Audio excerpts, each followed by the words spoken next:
ಏಸುವಿನ ಪುನರುತ್ಥಾನವು. ಆ ಸ್ತ್ರೀಯರು ಸಬ್ಬತ್ ದಿನದಲ್ಲಿ ಧರ್ಮನಿಯಮದ ಪ್ರಕಾರ ವಿಶ್ರಮಿಸಿಕೊಂಡು ವಾರದ ಮೊದಲನೆಯ ದಿವಸದಲ್ಲಿ ಇನ್ನೂ ಮೊಬ್ಬಿರುವಾಗ ತಾವು ಸಿದ್ಧಮಾಡಿದ್ದ ಸುಗಂಧ ದ್ರವ್ಯಗಳನ್ನು ತೆಗೆದುಕೊಂಡು ಸಮಾಧಿಗೆ ಬಂದರು. ಸಮಾಧಿಗೆ ಮುಚ್ಚಿದ ಕಲ್ಲು ಅಲ್ಲಿಂದ ಉರುಳಿಸಲ್ಪಟ್ಟಿರುವುದನ್ನು ಕಂಡು ಒಳಕ್ಕೆ ಹೋಗಿ ನೋಡುವಲ್ಲಿ ಯೇಸು ಸ್ವಾಮಿಯ ದೇಹವು ಕಾಣಲಿಲ್ಲ. ಈ ವಿಷಯದಲ್ಲಿ ಅವರಿಗೆ ಗಲಿಬಿಲಿ ಉಂಟಾದಾಗ ಹೊಳೆಯುವ ಉಡುಪನ್ನು ಧರಿಸಿದ್ದ ಇಬ್ಬರು ಪುರುಷರು ಅಕಸ್ಮಾತಾಗಿ ಅವರ ಬಳಿಯಲ್ಲಿ ನಿಂತುಕೊಂಡರು. ಆ ಸ್ತ್ರೀಯರು ಭಯ ಹಿಡಿದವರಾಗಿ ತಮ್ಮ ಮುಖಗಳನ್ನು ನೆಲದ ಕಡೆಗೆ ಬೊಗ್ಗಿಸಿಕೊಂಡಿರುವಾಗ ಆ ಪುರುಷರು ಅವರಿಗೆ, ಸತ್ತವರೊಳಗೆ ಬದುಕಿರುವವನನ್ನು ಹುಡುಕುವುದೇನು? ಆತನು ಇಲ್ಲಿ ಇಲ್ಲ, ಎದ್ದಿದ್ದಾನೆ. ಆತನು ಇನ್ನು ಗಲಿಲಾಯದಲ್ಲಿದ್ದಾಗ ಮನುಷ್ಯಕುಮಾರನು ಪಾಪಿಗಳಾದ ಮನುಷ್ಯರ ಕೈಗೆ ಒಪ್ಪಿಸಲ್ಪಟ್ಟು ಶಿಲುಬೆಗೆ ಹಾಕಲ್ಪಟ್ಟು ಮೂರನೆಯ ದಿನದಲ್ಲಿ ಎದ್ದು ಬರುವುದು ಅಗತ್ಯವೆಂದು ನಿಮಗೆ ಹೇಳಿದ್ದನ್ನು ನೆನಪಿಗೆ ತಂದುಕೊಳ್ಳಿರಿ ಎಂದು ಹೇಳಿದರು. ಸ್ತ್ರೀಯರು ಆತನ ಮಾತುಗಳನ್ನು ನೆನಪಿಗೆ ತಂದುಕೊಂಡು ಸಮಾಧಿಯ ಬಳಿಯಿಂದ ಹಿಂತಿರುಗಿ ಹೋಗಿ ಆ ಸಂಗತಿಗಳನ್ನೆಲ್ಲ 11 ಮಂದಿ ಶಿಷ್ಯರಿಗೂ ಉಳಿದವರೆಲ್ಲರಿಗೂ ತಿಳಿಸಿದರು. ಆ ಸ್ತ್ರೀಯರು ಯಾರೆಂದರೆ ಮಗ್ದಲದ ಮರಿಯಳು, ಯೋಹಾನಳು, ಯಾಕೋಬನ ತಾಯಿಯಾದ ಮರಿಯಳು ಇವರೇ. ಇವರ ಜೊತೆಯಲ್ಲಿದ್ದ ಬೇರೆ ಸ್ತ್ರೀಯರು ಸಹ ಅಪೊಸ್ತಲರಿಗೆ ಆ ಸಂಗತಿಗಳನ್ನು ಹೇಳಿದರು. ಅವರು ನಂಬಲಿಲ್ಲ. ಆ ಮಾತುಗಳು ಅವರಿಗೆ ಬರೀ ಹರಟೆಯಾಗಿ ತೋರಿದವು. ಆದರೆ ಪೇತ್ರನು ಎದ್ದು ಸಮಾಧಿಗೆ ಓಡಿಹೋಗಿ ಬೊಗ್ಗಿ ನೋಡಿ ನಾರುಬಟ್ಟೆಗಳನ್ನು ಮಾತ್ರ ಕಂಡು ನಡೆದ ಸಂಗತಿಗಳಿಗೆ ತನ್ನಲ್ಲಿ ಆಶ್ಚರ್ಯಪಡುತ್ತಾ ಹೊರಟು ಹೋದನು. ಅದೇ ದಿನದಲ್ಲಿ ಶಿಷ್ಯರು ಇಬ್ಬರು ಯೆರೂಸಲೇಮಿಗೆ 6.5 ಮೈಲು ದೂರದಲ್ಲಿದ್ದ ಎಮ್ಮಾಹು ಎಂಬ ಹಳ್ಳಿಗೆ ಹೋಗುತ್ತಾ ಸಂಭವಿಸಿದ ಈ ಎಲ್ಲ ಕಾರ್ಯಗಳ ವಿಷಯವಾಗಿ ಸಂಭಾಷಣೆ ಮಾಡುತ್ತಿದ್ದರು. ಅವರು ಸಂಭಾಷಣೆಯಲ್ಲಿ ಚರ್ಚಿಸುತ್ತಿರುವಾಗ ಯೇಸು ತಾನೇ ಹತ್ತಿರಕ್ಕೆ ಬಂದು ಅವರ ಜೊತೆಯಲ್ಲಿ ಹೋದನು. ಆದರೆ ಅವರು ಆತನ ಗುರುತನ್ನು ಹಿಡಿಯಲಿಲ್ಲ. ಅವರ ಕಣ್ಣು ಕಟ್ಟಿದ ಹಾಗಾಯಿತು. ಆತನು ಅವರನ್ನು, ನೀವು ಮಾರ್ಗದಲ್ಲಿ ಹೋಗುತ್ತಾ ಚರ್ಚಿಸಿ ಮಾತಾಡಿಕೊಳ್ಳುವ ಈ ಸಂಗತಿಗಳೇನು ಎಂದು ಕೇಳಲು ಅವರು ದುಃಖದ ಮುಖವುಳ್ಳವರಾಗಿ ನಿಂತರು.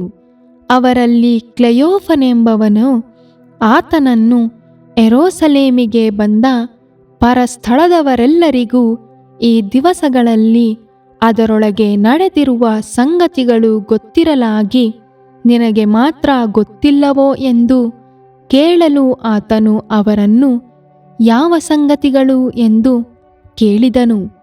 ಅದಕ್ಕೆ ಅವರು, ನಜರೇತಿನವನಾದ ಯೇಸುವಿನ ಸಂಗತಿಗಳೇ.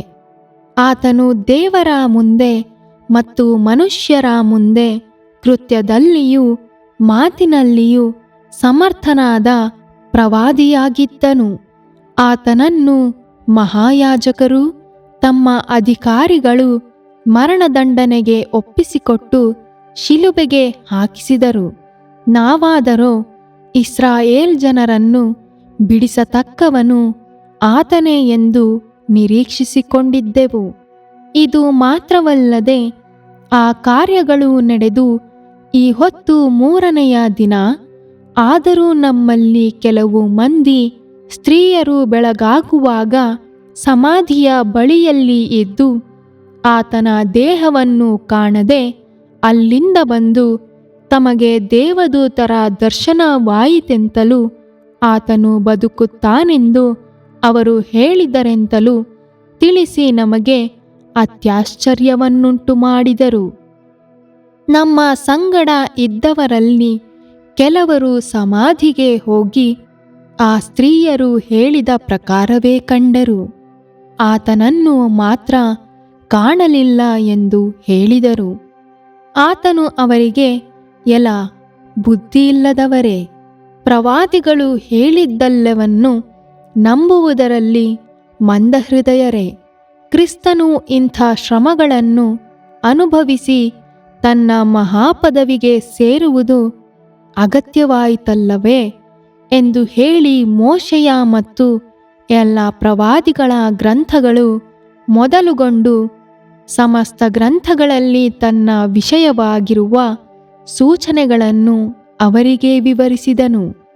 ಅವರು ಹೋಗುತ್ತಿರುವ ಹಳ್ಳಿಯ ಸಮೀಪಕ್ಕೆ ಬಂದಾಗ ಆತನು ಇನ್ನೂ ಮುಂದಕ್ಕೆ ಹೋಗುವವನಂತೆ ಕಾಣಿಸಿದನು. ಆದರೆ ಅವರು, ನಮ್ಮ ಸಂಗಡ ಇರು, ಸಂಜೆಯಾಯಿತು, ಹೊತ್ತು ಇಳಿಯುತ್ತಾ ಬಂತು ಎಂದು ಆತನಿಗೆ ಹೇಳಿ ಬಲವಂತ ಮಾಡಲು ಆತನು ಅವರ ಕೂಡ ಇರುವುದಕ್ಕೆ ಊರೊಳಕ್ಕೆ ಹೋದನು. ಆತನು ಅವರ ಸಂಗಡ ಊಟಕ್ಕೆ ಕೂತುಕೊಂಡಾಗ ರೊಟ್ಟಿಯನ್ನು ತೆಗೆದುಕೊಂಡು ದೇವರ ಸ್ತೋತ್ರ ಮಾಡಿ ಮುರಿದು ಅವರಿಗೆ ಕೊಡುತ್ತಿರಲಾಗಿ ಅವರ ಕಣ್ಣುಗಳು ತೆರೆದವು. ಅವರು ಆತನ ಗುರುತನ್ನು ಹಿಡಿದರು. ಆತನು ಅವರ ಕಣ್ಣಿಗೆ ಮಾಯವಾದನು.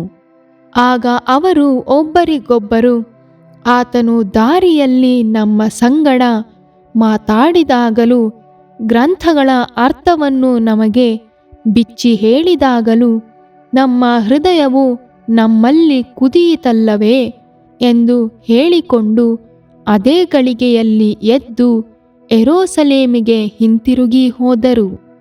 ಅಲ್ಲಿ 11 ಮಂದಿ ಶಿಷ್ಯರು ಅವರ ಸಂಗಡ ಇದ್ದವರು ಒಟ್ಟಾಗಿ ಕೂಡಿಕೊಂಡಿದ್ದು, ಸ್ವಾಮಿ ಎದ್ದದ್ದು ನಿಜ, ಆತನು ಸಿಮೋನನಿಗೆ ಕಾಣಿಸಿಕೊಂಡನು ಎಂದು ಹೇಳುತ್ತಿದ್ದರು.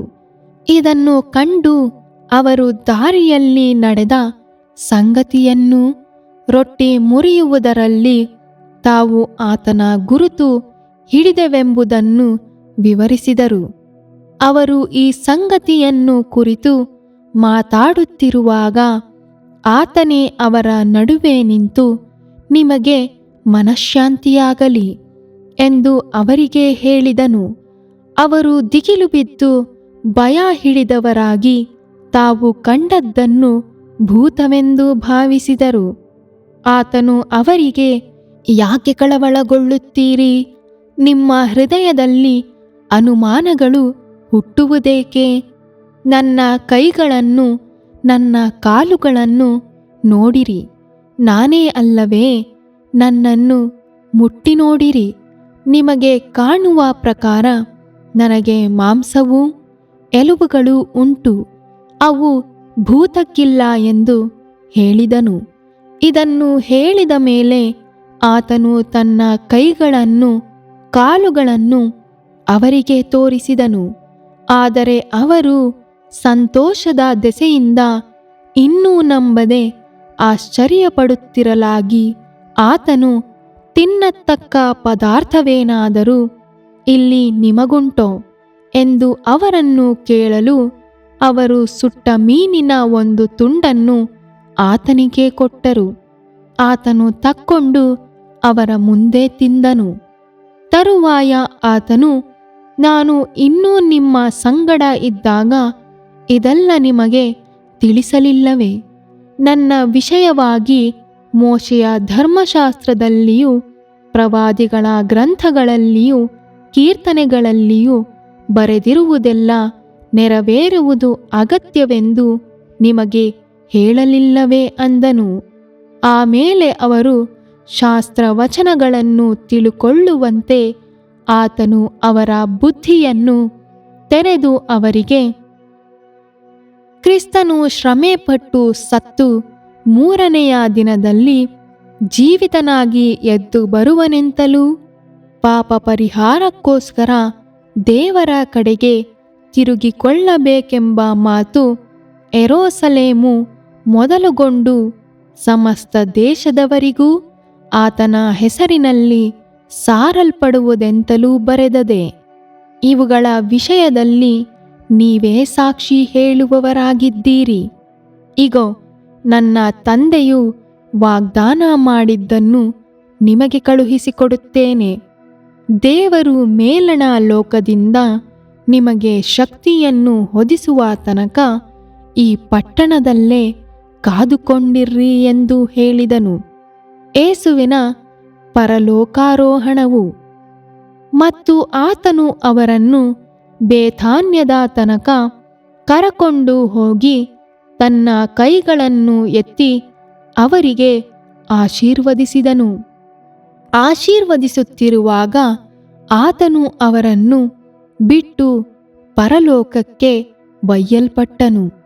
ಅವರು ಆತನನ್ನು ಆರಾಧಿಸಿ ಬಹು ಸಂತೋಷದಿಂದ ಯೆರೂಸಲೇಮಿಗೆ ಹಿಂತಿರುಗಿ ಹೋಗಿ ಯಾವಾಗಲೂ ದೇವಾಲಯದಲ್ಲಿ ದೇವರನ್ನು ಕೊಂಡಾಡುತ್ತಿದ್ದರು.